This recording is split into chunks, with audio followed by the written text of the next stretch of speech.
Então, irmãos, o tema da campanha missionária esse ano está bem aqui em Apocalipse 7, versículo 9, quando diz assim: depois destas coisas, vi e eis grande multidão que ninguém podia numerar, de todas as nações, tribos, povos e línguas, em pé, diante do trono e diante do Cordeiro. Então, o tema é este: de todas as nações, tribos, povos e línguas. Tomando por base o tema da campanha nacional de missões desse ano, eu quero partilhar com vocês a exposição de hoje no capítulo 7 de Apocalipse, tá? Vamos fazer aqui mais uma pausa em Marcos e falar agora sobre Apocalipse. Só que antes de eu entrar diretamente no texto, eu quero fazer aqui uma introdução para explicar um pouco aos irmãos sobre o livro de Apocalipse. Todos vocês sabem, quem já leu Apocalipse todo ou parcialmente, sabe que esse é um livro que ele se diferencia pela forma especial com que ele foi escrito, né? Ele é totalmente diferente de todos os demais livros, exceto algumas pequenas partes lá do Antigo Testamento, principalmente. A literatura de Apocalipse é uma literatura altamente simbólica, quase nada em Apocalipse é literal, e as suas descrições, muitas vezes, irmãos, elas são muito estranhas para nós, né? Nós ocidentais, nós não entendemos muito bem todas aquelas figuras que existem lá no livro de Apocalipse. Mas quando interpretamos da forma devida, irmãos, nós vamos perceber que Apocalipse é um livro que ele fornece informações assim riquíssimas para a igreja. Ele mesmo, à medida que nós vamos estudando adequadamente, ele vai mostrando que a sua interpretação não é tão caótica quanto parece. Ela é muito atual, ela é muito presente para a nossa vida hoje, e ele revela algo assim fabuloso, que é o plano final de Deus para este mundo. É disso que Apocalipse vai falar no final de tudo. O autor, que se identifica como João, e há muito debate sobre quem é esse João, né? Ele mesmo diz que o livro de Apocalipse se trata de uma profecia e se trata de uma literatura apocalíptica. Então nós podemos dizer que Apocalipse é uma profecia apocalíptica. Portanto, tanto uma profecia como uma história, né? Apocalipse, ele fala de história, ele fala de profecia, ele é uma carta, e tudo isso em uma linguagem apocalíptica. Por isso, porque ele tem essa linguagem apocalíptica, ele deve ser interpretado considerando os elementos que estão presentes nele como simbólicos. Isso vai nos mostrar, portanto, irmãos, que a leitura, a explicação e a aplicação de Apocalipse devem ser feitas sempre considerando essa natureza literária com que ele foi escrito, para que nós possamos extrair as lições de Apocalipse de forma fidedigna. Nós não podemos esquecer que se trata de uma literatura específica, né? É um tipo de literatura chamada de apocalíptica, que tem como principal característica o simbolismo.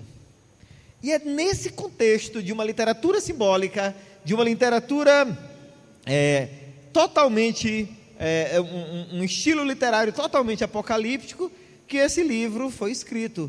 Mas foi escrito com propósito, não foi só para contar uma história qualquer. Quando Apocalipse foi escrito, o propósito era encorajar os fiéis a resistir com firmeza à perseguição religiosa que acontecia na época, especialmente pela exigência que havia de que o imperador fosse adorado. Então, nós vamos perceber que no decorrer da escrita de Apocalipse, o autor ele vai informando aos seus leitores que, olha, nós temos uma batalha pela frente. A batalha ela é iminente e ela será decisiva entre os filhos de Deus e as hostes malignas. Ele avisa, inclusive, que os crentes haverão de sofrer perseguições, mas também diz: permaneçam fiéis até o fim, pois vocês serão vencedores. A vitória de vocês está nos planos de Deus. E essa vitória, ela é certa, ela é dada como certa, pelo fato de que todos os fiéis, todos aqueles que confessam ao Senhor Jesus como Salvador de suas vidas, serão selados contra os danos espirituais do maligno, enquanto os ímpios serão destruídos, ou condenados, melhor dizendo, para sempre. Nesse tempo, o livro vai apontando para isso. Finalmente, o povo de Deus entrará na eternidade de glória e de bem-aventurança, conforme prometido desde o início, ainda lá no Jardim do Éden. Portanto, irmãos, para a gente se situar melhor, os temas principais de Apocalipse, o que é que nós vamos encontrar quando nós lemos em Apocalipse? É o seguinte: Apocalipse ele vai falar do Deus soberano que governa a história. Obrigado, Washington. O Deus soberano que governa a história e que conduzirá essa história para o triunfo em Cristo Jesus. Ele também vai apresentar Jesus Cristo como o Rei majestoso, o juiz do universo e o Senhor da igreja. Mas ele vai falar também de algumas tensões, como por exemplo a tensão entre o já e o ainda não, que marcam os últimos dias, que são esses dias que nós estamos vivendo. O que é esse já e o ainda não? Apocalipse ele fala do que já aconteceu, mas do que ainda não se completou. Por exemplo, a nossa salvação ela está garantida, mas nós só desfrutaremos plenamente dela na glória eterna.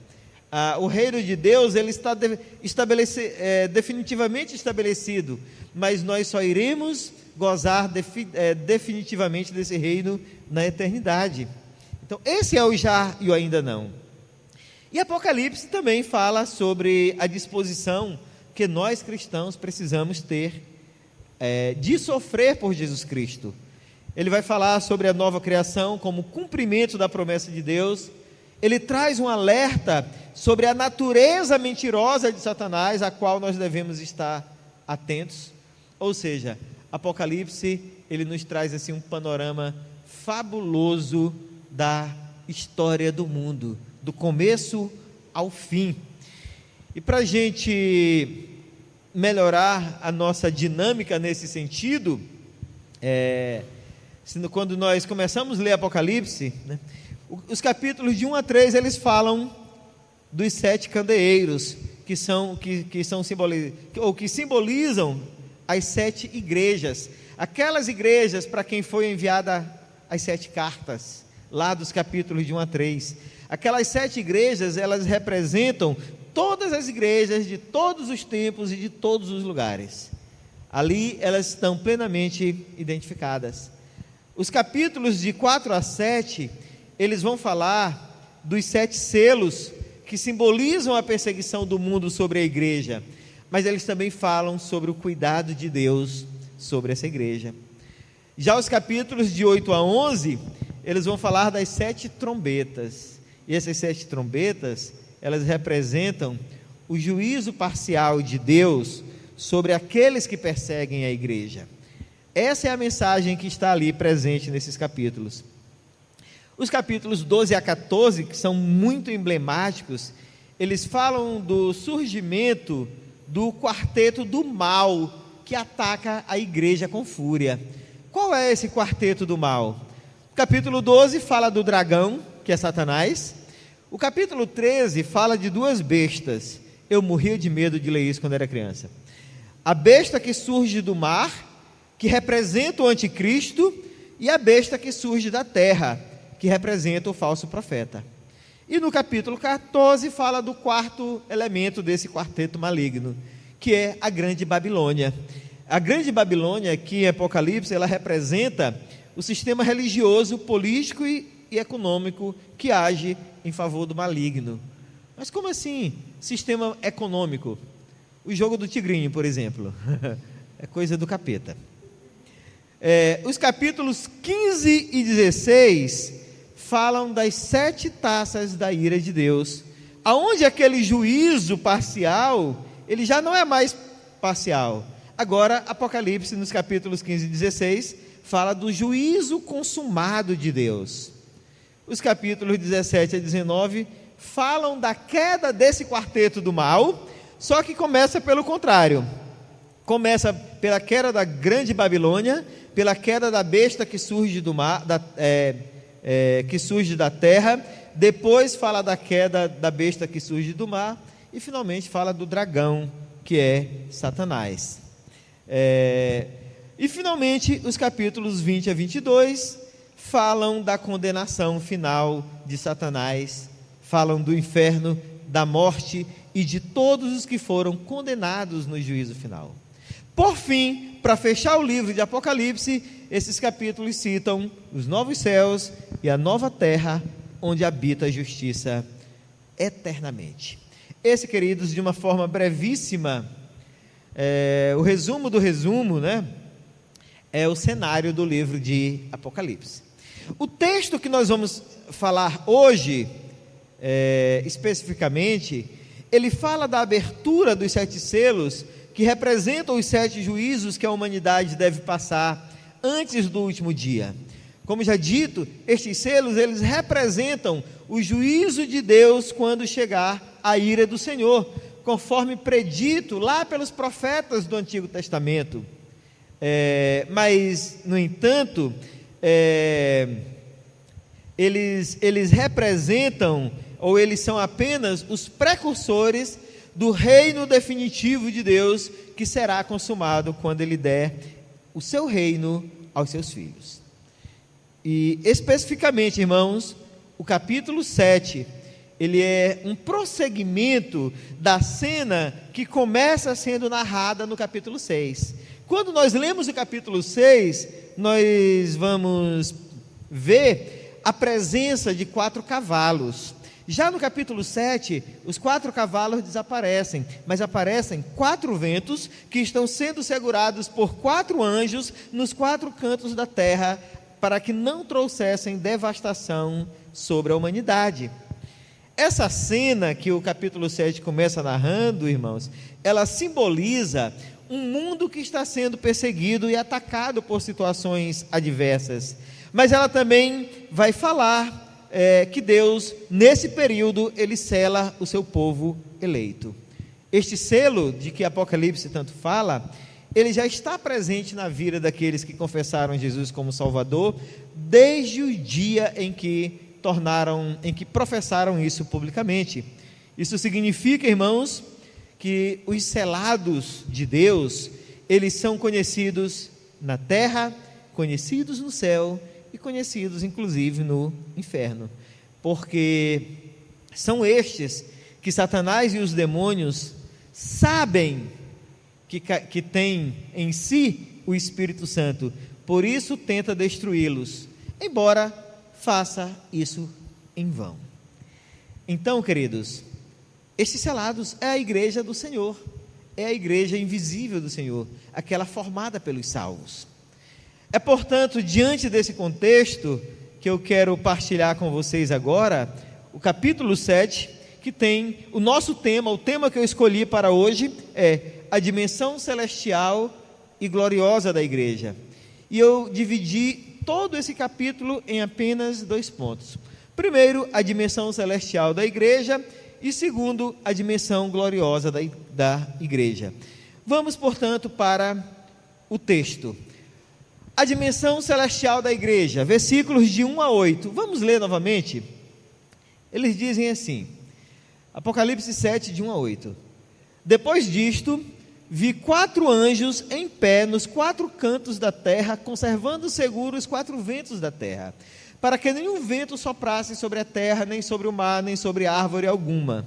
Vi outro anjo que subia do nascente do sol, tendo o selo do Deus vivo, e clamou em grande voz aos 4 anjos aos 4 anjos, aqueles aos quais fora dado fazer dano à terra e ao mar, dizendo: não danifiqueis nem a terra, nem o mar, nem as árvores, até selarmos na fronte os servos do nosso Deus.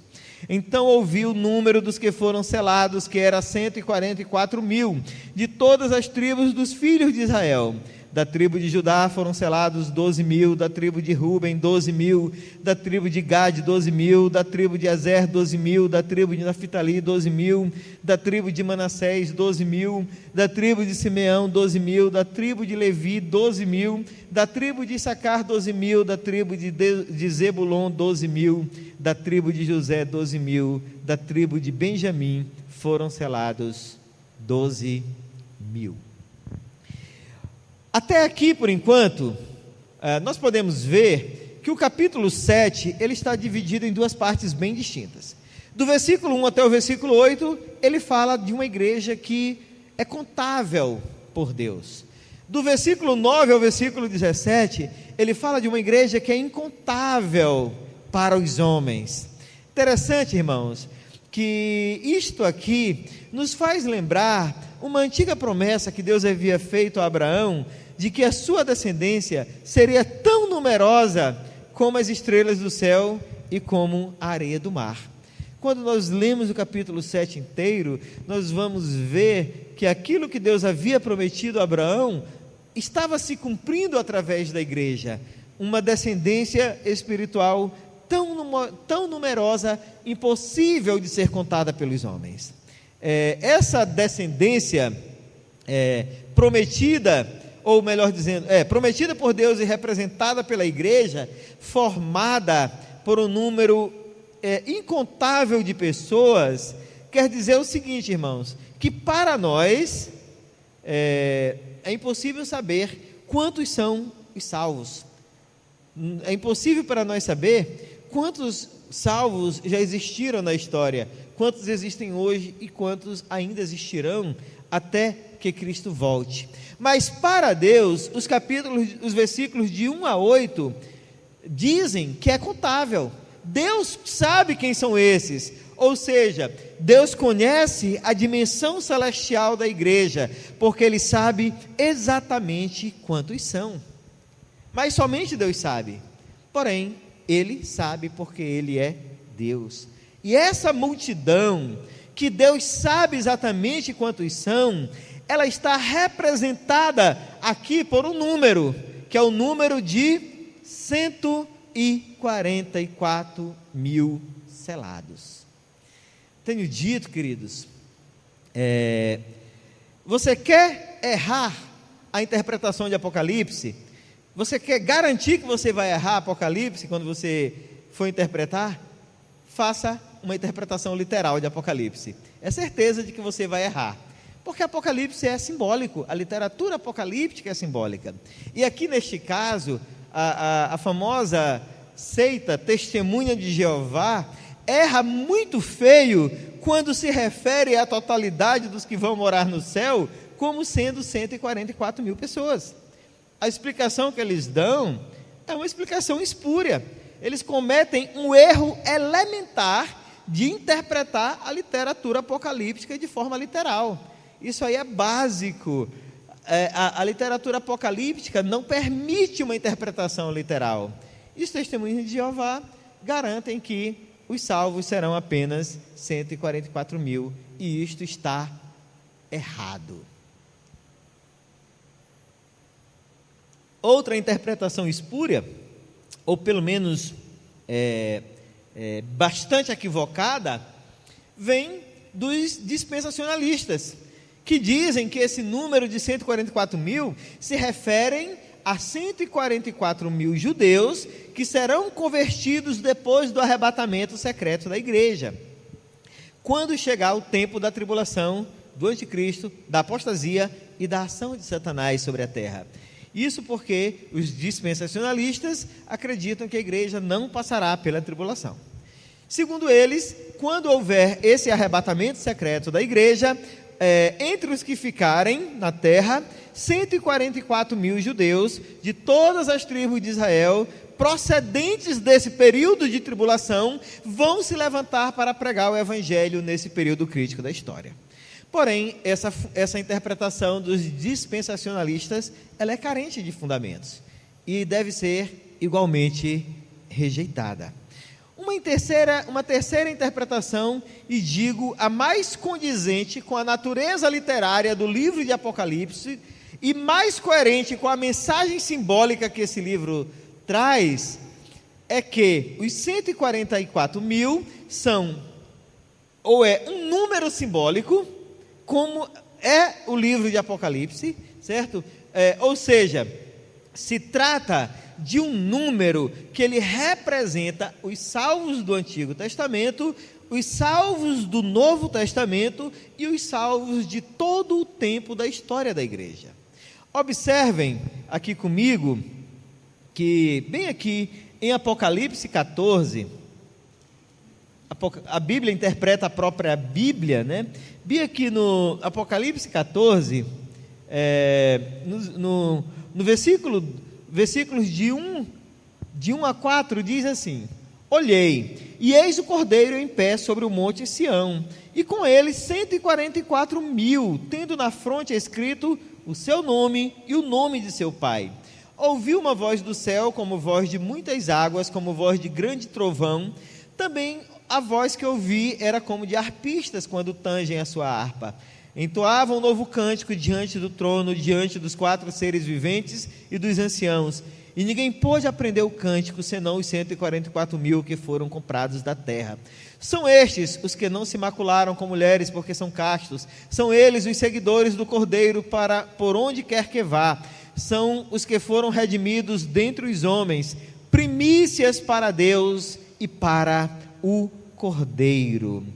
O que Apocalipse 14, de 1 a 4 está dizendo, irmãos, é que este número, ele representa o verdadeiro Israel de Deus, o Israel eleito, o Israel salvo, não 12 mil de cada uma das 12 tribos de Israel. Observem que a linguagem aqui de Apocalipse 7, de 1 a 8, ela é tão simbólica que tem 2 tribos que não existem, a tribo de José e a tribo de Levi, que não estão na distribuição, né, ali étnica e nem geográfica de Israel. Elas estão aqui de forma puramente simbólica. Então, considerando a linguagem de Apocalipse, irmãos, essas 144 mil, 12 mil de cada uma das tribos de Israel, ela é a representação de todas as nações, de todas as tribos, de todos os povos e de todas as línguas. Portanto, é um número simbólico para falar de todos os salvos da história. Esse aqui é o ponto de vista dos amilenistas, como nós, pós-milenistas, como alguns, e como alguns pré-tribulacionistas históricos também pensam. E a prova de que essa é a interpretação mais coerente está no próprio Novo Testamento. Os autores do Novo Testamento, eles afirmam com frequência que a igreja é o verdadeiro Israel de Deus. Quando lemos Romanos capítulo 9, de 6 a 8, Gálatas 6, 16, entre outros textos, nós vamos ver Paulo falando que o verdadeiro Israel de Deus não é o Israel étnico, não é a descendência consanguínea de Abraão, mas é o Israel eleito, são aqueles que formam o povo de Deus em todos os tempos da história. Ainda no livro de Gálatas, no capítulo 3, no versículo 29, Paulo vai dizer que quem é de Cristo não é aquele que descende etnicamente de Abraão, mas é aquele que foi salvo no sangue, ou pelo sangue do Senhor Jesus Cristo. Isso implica dizer, irmãos, que o Israel de Deus, ele não tem dependência, ele não precisa vir da biologia de Abraão, mas vem da descendência espiritual de Abraão pela fé. Afinal de contas, Abraão é chamado o pai da fé de todo aquele que crê, não somente do judeu, mas também do gentil, assim como nós. Então essa descendência aqui é uma descendência espiritual. Nós somos descendentes de Abraão espiritualmente, por isso que nós somos contados como aquela descendência que é mais numerosa do que as estrelas do céu e do que a areia do mar.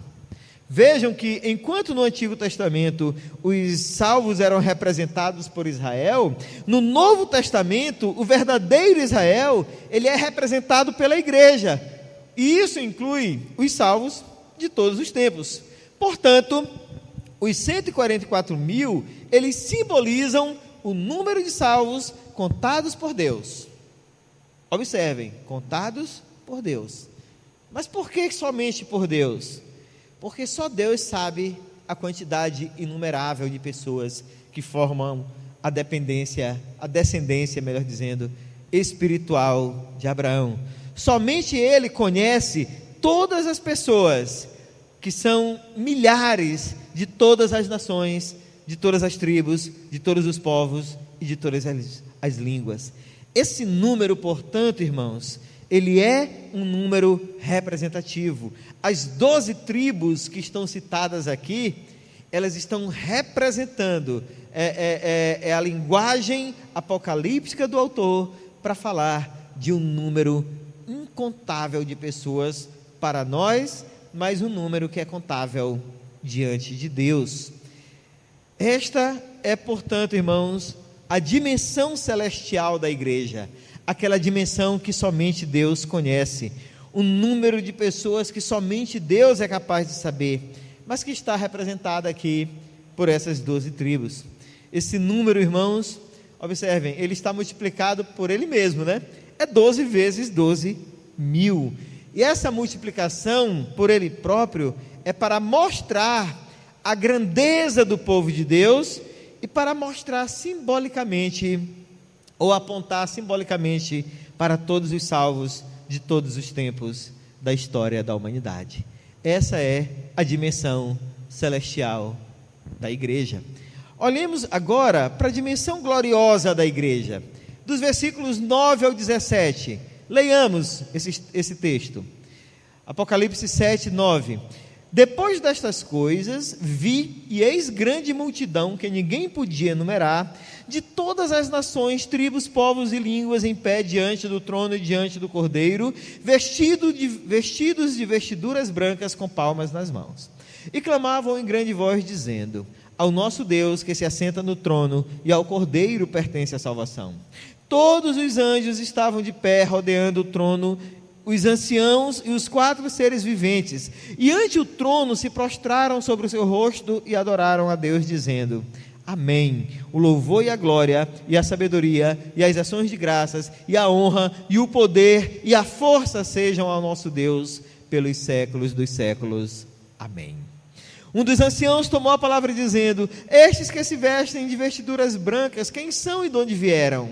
Respondi-lhe: meu Senhor, tu o sabes. Ele então me disse: são estes os que vêm da grande tribulação, lavaram suas vestiduras e as alvejaram no sangue do Cordeiro, razão porque se acham diante do trono de Deus e os servem de dia e de noite no seu santuário. E aquele que se assenta no trono estenderá sobre eles o seu tabernáculo. Jamais terão fome, nunca mais terão sede, não cairá sobre eles o sol, nem ardor algum, pois o Cordeiro que se encontra no meio do trono os apacentará e os guiará para as fontes da água da vida, e Deus lhes enxugará dos olhos toda lágrima. Como dito, queridos, do ponto de vista humano, os que foram selados são uma multidão impossível de ser contada, e esta é a igreja gloriosa, é uma igreja inumerável, como diz aqui o versículo 9. Se os salvos fossem apenas 144 mil, nós já teríamos uma contradição aqui entre o versículo 8 e 9, né? Porque até o versículo 8 diz que são 144 mil, no versículo 9 já diz que é uma multidão impossível de ser contada, né? Mas como os 144 mil é apenas um símbolo, nós podemos dizer que esta multidão ela é de fato inumerável. E que multidão é essa? Que povo é esse? Segundo o versículo 14, são aqueles que passaram pelas tribulações na terra. E bem aqui, a gente já derruba também a doutrina do pré-tribulacionismo, né? Aquela que defende que a igreja não passará pela tribulação. Parece que Apocalipse está falando o contrário. Mas, além de passarem pela tribulação, perseveraram até o fim.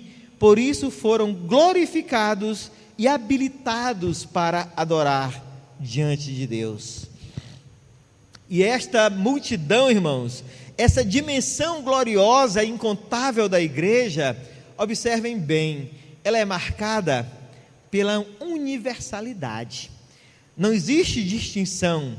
São pessoas de todas as tribos, de todas as nações, de todas as tribos, de todos os povos e de todas as línguas. Todos esses que fazem parte dessa igreja gloriosa receberam a honra de estar em pé diante de Deus ou diante do seu trono. Todos os que estão ali são aqueles que, depois de passarem pela tribulação, foram purificados, as suas vestes foram alvejadas pelo sangue do Cordeiro de Deus. Por isso eles estão ali diante do trono. A igreja gloriosa, irmãos, que os versículos 9 a 17 nos fala, ela foi liberta daquela condenação imposta pelo pecado no dia em que ela foi justificada. Por isso que ela está aí nessa tensão, ela ainda está nessa tensão entre o já e o ainda não. Ou seja, ela está em um processo permanente de salvação do poder do pecado, através da santificação diária, né? Para que finalmente ela possa ser salva da presença do pecado na sua glorificação. Observem que nós estamos em processo, nós estamos aí nessa tensão entre o já e o ainda não.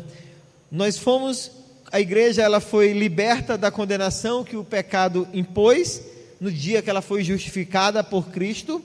Ela está em um processo permanente de salvação do poder do pecado através da santificação diária, e ela aguarda o dia da libertação definitiva ou da salvação definitiva da presença do pecado quando ela for glorificada.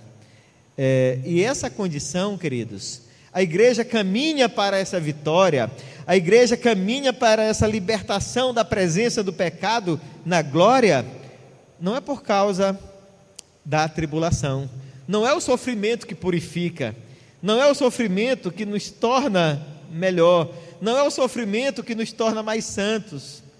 O sofrimento ele não vai mudar a nossa condição diante de Deus.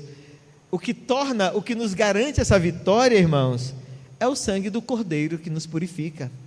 O que torna as nossas vestiduras brancas não são as lutas que nós passamos em nome de Deus. Não é isso que garante a nossa glorificação. É o sangue do Cordeiro que foi derramado lá na cruz do Calvário.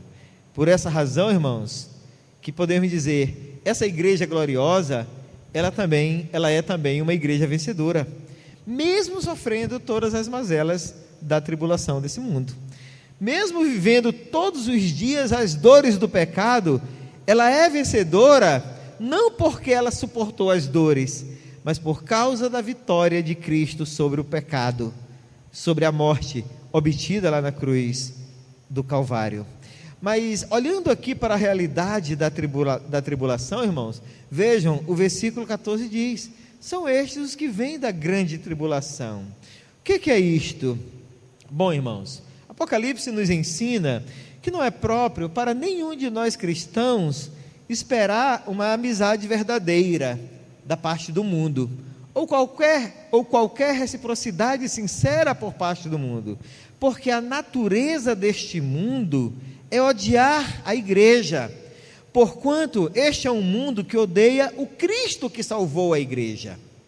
Para quem não acredita que nós estamos passando pela tribulação, ou que a igreja não vai passar pela tribulação, queridos, basta olhar para a apostasia, para a manifestação da iniquidade, basta olharmos para a ação de Satanás no mundo, que nós podemos ter uma boa medida que o mundo não está bem, e que essa história caminha para um fim. Nós temos aí uma boa medida para perceber que, de fato e de verdade, a igreja ela é rejeitada e perseguida, e que a tendência é aumentar essa rejeição e essa perseguição. O problema é que às vezes a gente quer associar a tribulação apenas a grandes eventos da história, né? O tempo dos mártires, né? O tempo em que reformadores foram queimados, no tempo que John Hus foi queimado, no tempo que os ossos de John Wycliffe foram queimados, e coisas desse tipo. Mas observem, queridos, que nos tempos modernos, essa tribulação está presente. Talvez nós estejamos correndo o perigo de nos acomodar a ela, por isso que nós não estamos percebendo. Mas vivemos em uma era de ideologias nefastas, nós vivemos uma era de uma séria discriminação contra os cristãos. Não é sem razão que quando a pessoa vai fazer uma entrevista de emprego, ela não sabe se identifica como crente ou não, com medo de perder a vaga. Nós vivemos uma era em que os sistemas políticos, eles militam contra o cristianismo. Vá na Nicarágua hoje, pergunte para um crente da Nicarágua o que eles estão passando. Ele vai dizer: estamos passando pela tribulação, estamos sendo perseguidos, e de fato estão. Nós vivemos uma era, irmãos, em que a consciência da sociedade está sendo raptada. Nós vivemos uma era de relativismo, de humanismo, de uma cultura anticristã. Há de fato uma fobia contra o Evangelho, além de uma infinidade de outras coisas. Isto tudo, queridos, mostra que a igreja vive uma tribulação. É por isso que o texto de Apocalipse vai apontar para essa realidade. Se alguém não entende que não está passando pela tribulação, é muito mais fácil que esteja se acomodando a esse modelo mundano de vida do que esteja resguardado pelos seus próprios esforços. É muito mais fácil, vivendo em um mundo globalizado como o nosso, é muito mais alguém que acha ou que discorde que a igreja não está passando pela tribulação, talvez ou está se acomodando ou está viajando na onda do espírito deste mundo, do que realmente de fato esteja livre de qualquer problema. Portanto, queridos, podemos dizer, a realidade da igreja a tribulação faz parte dela. Porém, a igreja ela tem uma identidade própria, e essa identidade ela é marcada pelo sangue do Cordeiro, de maneira que, mesmo com a tribulação, há um caminho para a nossa salvação. Esse caminho é Jesus Cristo. A igreja, ela só é gloriosa porque ela foi lavada no sangue do Cordeiro. Por isso que podemos afirmar categoricamente: a sua identidade está em Cristo. É por isso que ela deve se identificar com o Cordeiro e não com o mundo. Inclusive, irmãos, essa identificação com o Cordeiro de Deus nos leva, portanto, a uma atitude contínua de adoração a Ele. Vejam que o versículo 15 diz que nós somos chamados para glorificarmos a Deus. Ou seja, nós estamos neste mundo, nós fomos reunidos como igreja gloriosa, pessoas de todas as nações, tribos, povos e línguas, porque nós fomos chamados para uma missão singular, que é glorificar a Deus. A igreja católica, ela tem 3 tipos de adoração. Ela tem uma adoração que eles chamam de dulia, que é a adoração aos santos. Eles têm uma adoração chamada de hiperdulia, que é a adoração a Maria, e tem um terceiro tipo de adoração que é chamado de latria, que é a adoração a Deus. Quando nós falamos de idolatria, é a adoração a uma imagem ou algo desse tipo, né? Por isso que é usada essa terminologia, uma adoração a um ídolo. Mas nós, igreja do Senhor, salva e remida do sangue de Cristo, nós fomos chamados apenas para a terceira forma de adoração, que é a latria, a adoração única e exclusiva a Deus. E aqui, irmãos, o versículo 15 vai concluir dizendo que essa adoração se estenderá sobre eles, e aquele que se assenta no trono estenderá sobre eles o seu tabernáculo. Ou seja, na glória dos céus já não haverá mais um tabernáculo como existiu em outros tempos. Deus é o próprio tabernáculo, Ele é o santuário onde os santos adoram. Os antigos santuários, os antigos elementos já não precisarão mais existir, porque eles eram apenas símbolo. E aí o capítulo 17 termina de uma forma fabulosa nos versículos 16, o capítulo 7 termina de uma forma fabulosa nos capítulos 16 e 17, dizendo: jamais terão fome, nunca mais terão sede, não cairá sobre eles o sol, nem ardor algum.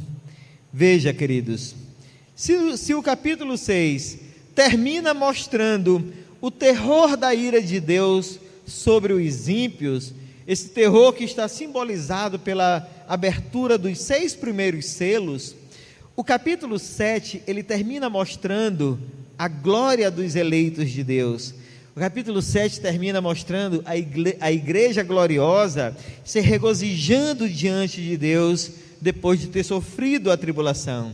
Nessa ocasião, enquanto os ímpios desejam a morte, olha aqui, o capítulo 6, versículos 15 a 17, dizem assim: os reis da terra, os grandes, os comandantes, os ricos, os poderosos, e todo escravo e todo livre, se esconderam nas cavernas e nos penhascos dos montes, e disseram aos montes e aos rochedos: cai sobre nós e esconde-nos da face daquele que se assenta no trono e da ira do Cordeiro, porquanto chegou o grande dia da ira deles. E quem é que poderá suster-se?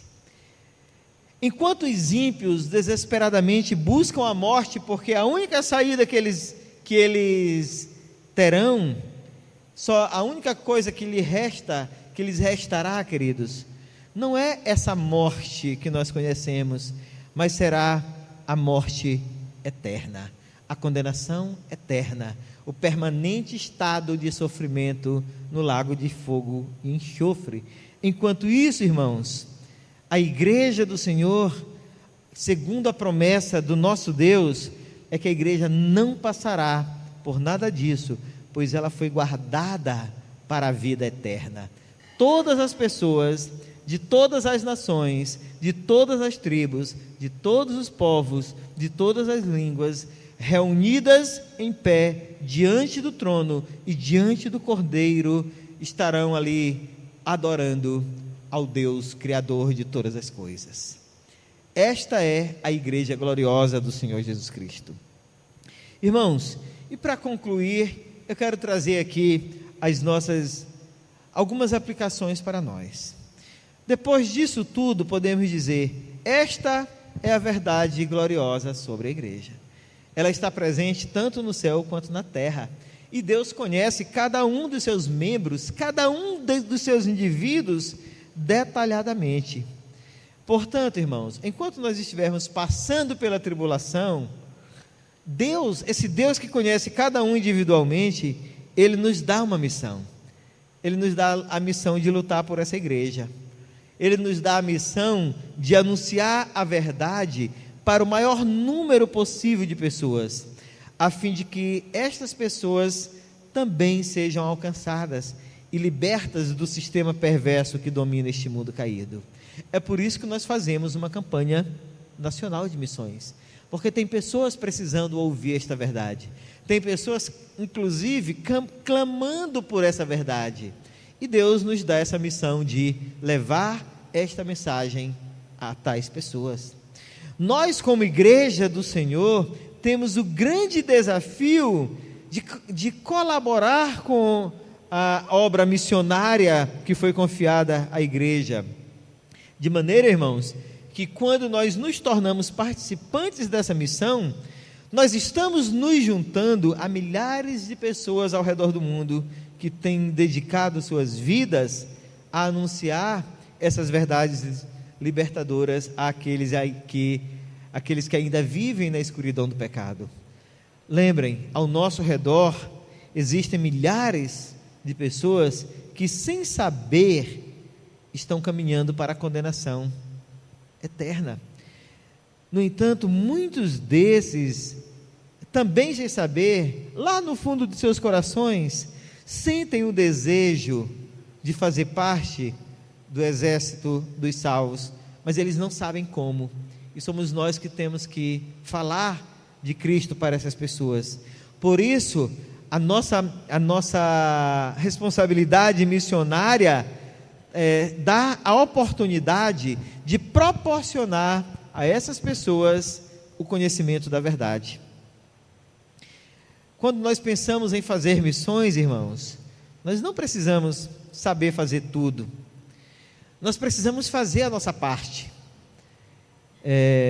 Deus está usando outras pessoas para fazer aquilo que nós não sabemos fazer.